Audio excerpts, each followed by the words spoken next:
यत्रो वर्ष देशको नेतृत्व गर्दा पनि काङ्ग्रेसले केही गर्न सकेन, केही गरेको होइन भनेर भनेको होइन।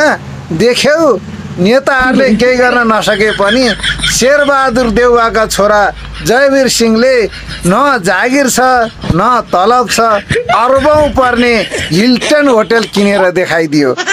देख्यौ होला नि काङ्ग्रेसका कार्यकर्ताहरूले पनि बुटोमा भोट हाल्दा हाल्दा हाल्दा बुढो भएर उही खरको छानो टिनको छानोमा जीवन बित्ने बेला भइसक्यो, केही गर्न सके होइन।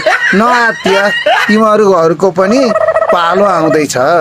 84 सालको निर्वाचनमा पनि शेरबहादुर देउवाजीले त्यही हिल्टन होटलमा बसेर 5-5 हजार बाँड्ने छ।